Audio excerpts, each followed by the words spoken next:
Assalamualaikum warahmatullahi wabarakatuh. Salam sehat, salam sejahtera buat kita semua. Berjumpa lagi dengan saya Muhammad Sidik. Baik teman-teman sekalian, seperti biasa pada video kesempatan kali ini, tak lupa saya doakan bagi teman-teman sekalian semoga diberikan kesehatan, dilancarkan rezekinya, serta dipanjangkan umurnya. Amin amin ya rabbal alamin. Baik teman-teman sekalian, seperti biasa pada video kesempatan kali ini saya akan sedikit berbagi tentang sebuah khasanah keilmuan. Keilmuan kali ini berkaitan dengan ciri-ciri ataupun tanda-tanda mata batin kita itu terbuka ya teman-teman ya. Jadi sebelum teman-teman sekalian tahu apa itu arti dari mata batin, langkah lebih baiknya teman-teman juga menyadari apa salah satu ataupun tanda-tanda ciri-ciri mata batin itu sudah terbuka. Jangan-jangan mata batin Anda sudah terbuka sebelum Anda membukanya ya.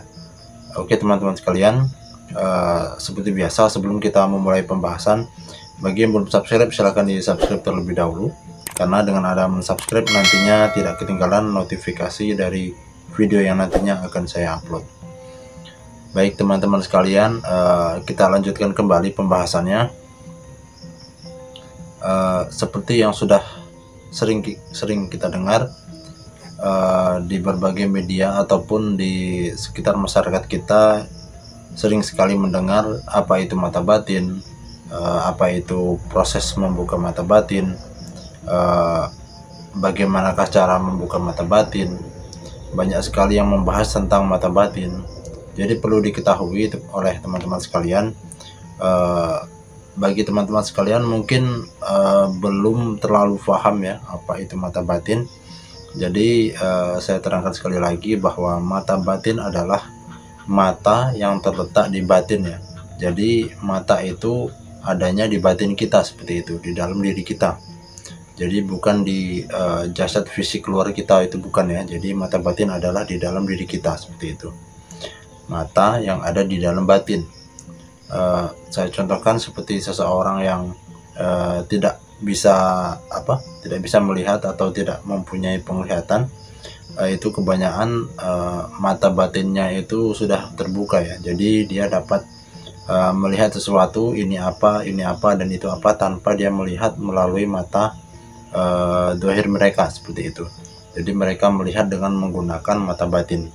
Tidak terlalu jauh dari yang sudah saya keterangkan tadi, bahwa mata batin itu adalah mata yang terletak di batin. Jadi teman-teman sekalian, banyak yang salah tanggap apakah setelah kita membuka mata batin, apakah kita akan melihat makhluk gaib, ataupun kita akan melihat penampakan tertentu, ataupun mengalami peristiwa-peristiwa gaib yang lainnya, seperti itu ya. Jadi saya terangkan bahwa setelah kita membuka mata batin ataupun setelah proses mata batin kita terbuka, jadi teman-teman sekalian itu tidak akan melihat perwujudan makhluk gaib ya teman-teman. Karena apa? Karena jika kita ingin melihat ataupun kita barangkali ingin menerawang dengan menggunakan mata batin, maka kita harus memejamkan mata. Jadi jika kita ingin melihat suatu misalnya penghuni suatu tempat misalnya, jadi kita harus memejamkan mata, karena kita melihatnya dengan batin kita, seperti itu. Jadi bukan dengan mata dohir kita, itu bukan ya. Dan tempat dari mata batin tersebut adalah ataupun tempat dari mata batin itu sudah sering kali kita dengar, yaitu di cakra ajna ini ya teman-teman. Jadi kita itu mempunyai mata ketiga yang disebut dengan cakra ajna. Jadi jika cakra ajna tersebut sudah terbuka, maka mata batin kita itu akan dapat melihat sesuatu, dapat menerawang sesuatu, dan juga dapat melihat berbagai fenomena-fenomena penampakan ya. Tentunya dengan mata yang tertutup teman-teman. Jadi jika dalam keadaan terbuka, teman-teman tidak akan melihat apa-apa. Namun jika teman-teman menutup mata, maka teman-teman akan dapat melihat berbagai penampakan-penampakan yang sudah sesuai kita niatkan. Misalnya kita ingin melihat penghuni dari suatu tempat misalnya, maka kita menutup mata, kemudian kita mungkin membaca ayat-ayat tertentu, kemudian itu yang melihat nanti adalah mata batin kita atau cakra ajna kita ya teman-teman. Nah, perlu diketahui juga teman-teman, ciri-ciri mata batin yang sudah terbuka itu banyak sekali. Saya sebutkan, di antaranya adalah kita walaupun mata kita dalam keadaan terbuka, itu kebanyakan kalau mata batinnya sudah terbuka itu akan seringkali melihat berbagai fenomena-fenomena seperti sekilas seperti itu ya. Misalnya kita sekilas seperti melihat sebuah cahaya, sekilas juga kita akan melihat sebuah mungkin kepulan asap putih, namun di sekeliling kita itu tidak ada motor, tidak ada embun juga, tiba-tiba saja seperti itu ya. Dan juga kita akan sering melihat sekelebat bayangan-bayangan tertentu yang tentunya di luar nalar seperti itu.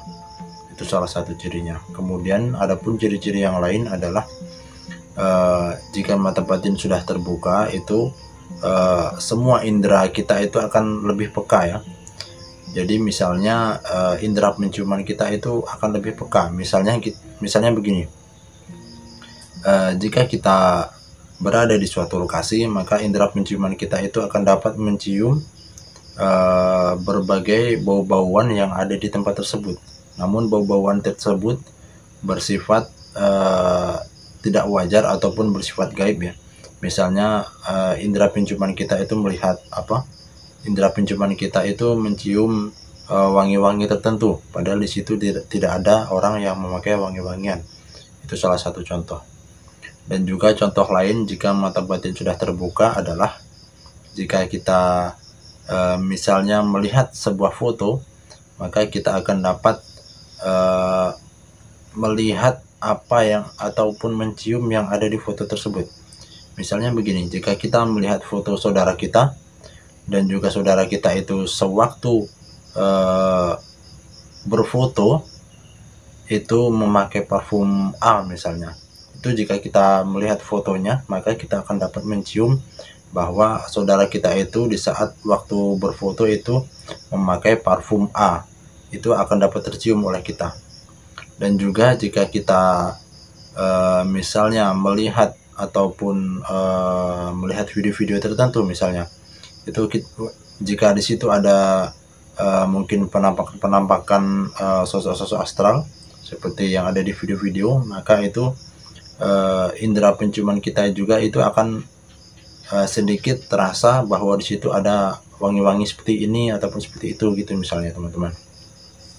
Jadi dari pengertian mata batin itu sangat luas sekali ya teman-teman. Jadi tidak hanya dapat melihat hal-hal gaib saja, tidak hanya dapat menerawang saja, namun juga dapat menjiwai atau dapat merasakan di suatu tempat apa yang kita lihat seperti itu teman-teman. Dan juga masih banyak sekali ciri-ciri yang lainnya jika mata batin kita sudah terbuka ya. Dari mulai dapat membaca pikiran, dari dapat mulai melihat sekilas masa lalu, dan juga banyak lagi teman-teman.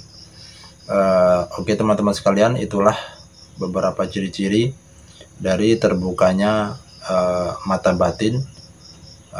Barangkali di antara teman-teman sekalian itu sudah ataupun pernah mengalami hal-hal tersebut, namun hanya beberapa kali saja, maka itu adalah salah satu contoh indikasi bahwa mata batin teman-teman sekalian di waktu tersebut itu terbuka, namun setelah itu mungkin menutup kembali ya, seperti itu.